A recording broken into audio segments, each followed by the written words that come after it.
Here we are again with another edition of Rick Answers His Email. First up out of the box is a forwarding email question from Don. Don, I have no answer for you because unfortunately I don't forward email. I don't condone forwarding email, and I'm not sure what kind of problem you're having, so I can't answer the question. Sorry about that.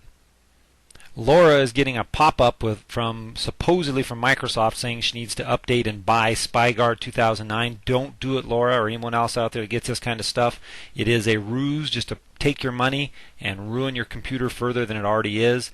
You need to go out and get some other different products. More than likely you're going to have to use a different computer.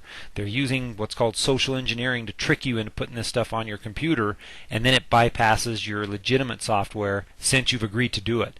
So go to my website, helpmerick.com, search for Combo Fix, C-O-M-B-O-F-I-X, Combo Fix, and you'll see a big tip there on exactly what to do with this kind of problem. Ron has a question that is a very common question, and I can feel for you, Ron, when I first started my newsletter, and you can't send more than a certain amount of group of emails per internet provider because internet providers try to limit that.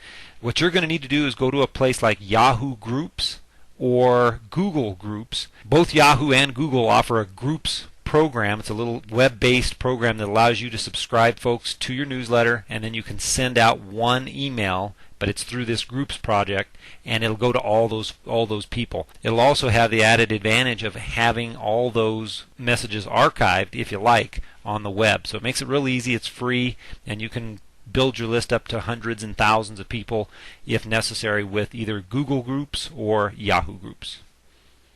Pete, don't let AOL get away with telling you it's not their problem. It is their problem. If you are using their service and you can't reach the sites you want to reach with their service, they need to help you work through it.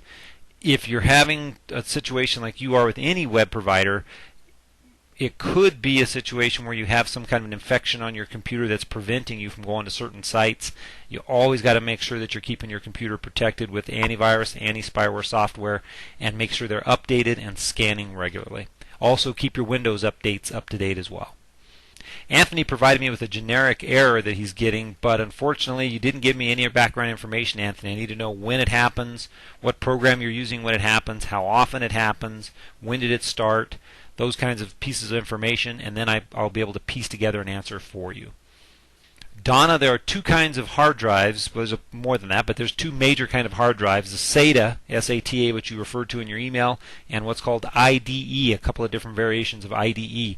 If you need to update your hard drive, you can use the information that was provided to you in the PC World article, but you're going to probably need an IDE laptop hard drive. They're not too expensive. You can usually get them for well under $100 for storage between 160 and 250 gigabytes for that price.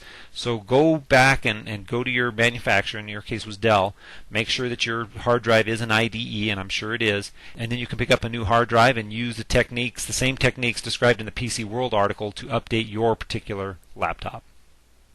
Jose was just writing in saying thank you for a particular Fix-It article we have at helpmerick.com. You're welcome. Denada, please send a lot of your countrymen from the Chile area over to helpmerick.com. We have lots of great information there, not just that particular article.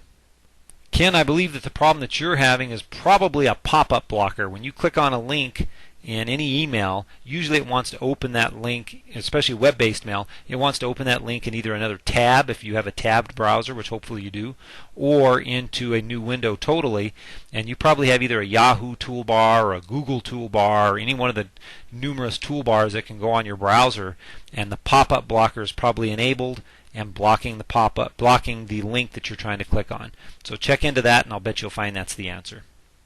Corinne, go back to my website and search for AVG, or go to free.avg.com, or go to download.com and search for AVG. Download the newest copy that's available from the websites that I've given you. Don't go anywhere else but those three websites. And download the copy, reinstall AVG using the repair function. If you get through the install, you'll see there's an option to repair your AVG, and it should get rid of the problems that you're having. Emily, I'm not sure what you mean that by you lost your your Google public calendar. If you're using the Google Calendar function and you've lost your password, I'm wondering if that's what you're thinking of. They do have a password recovery option, but you have to remember the answer to your secret question or have a backup email that you signed up with. And if you have that, you'll be able to recover your calendar. But if you've lost the data in the calendar, there would be a whole slew of questions I would have as to how you were using the calendar, were you syncing it with other devices, etc., before I could give you a good answer. Sharon, to put your printer back online, you can go to the control panel, go to the printer section where you found the Q, right-click on your printer, and click the option that says Use Online. And that'll get the computer to put it back online. Make sure there's no error messages in the window of your printer or any flashing lights on your printer, because that could also trigger an offline status on your computer. So as long as the printer looks like it's fine, you can right-click on the printer in the control panel, tell it to use online, and you'll be in good shape. Elmer, CCleaner isn't doing the same job as AdAware, but what you're finding when you run the AdAware scan is AdAware is one product that'll look through your cookies and delete a lot of your cookies for you when you run the AdAware scan. Now the one thing that the CCleaner does do is clean out your cookies. So it's a great product to use before you do any scan, because as you found out, the scan goes faster, and a lot of these deviant files and software are found in the temporary files, and that's why I like to use a good thorough disk cleaning utility before I run scans, because it makes all those things run faster, and oftentimes, if possible, it can delete some of the things that are in those folders. But they don't do the same thing. You do need to run both of them. Don't stop using your anti-spyware products.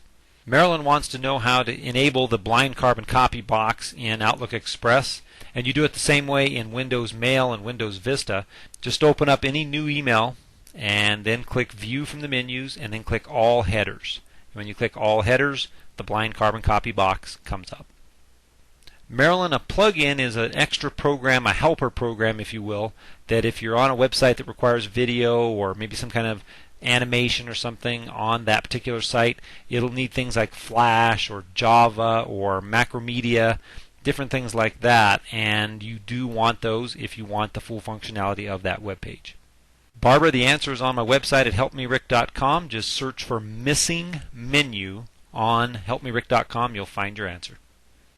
Joyce, it's a common question that you have here and a common problem. It's not the size of the screen that you have, but the resolution of that screen. If you're running a 25-inch monitor, but you only have an 800 by 600 resolution, so everything is real big, you're still going to get cut off on the web. For best web viewing, you want to have your browser maximized and a minimum resolution of 1024 times 768, and maybe even a little bit more than that if you have a large monitor like you do. Hank, no one's a dummy on computers. You just need to learn about how to get around a little bit better. And you missed the part in my article about CCleaner about unchecking the Yahoo Toolbar so it doesn't get installed to begin with. But to get rid of the Yahoo Toolbar, go to the same place you go to get rid of anything that you don't want, and that is the control panel, and then add and remove programs. Sorry about that, Robert. It's an automated service for my newsletter. More than likely it's getting jammed up in some spam filter somewhere, either at your internet provider or on Thunderbird itself. Look in your junk email on either one of those places, and more than likely you'll find it. And then please identify it as it's not junk. My newsletter, I believe, is very valuable, and anyone can sign up for it at helpmerick.com. Have a great week.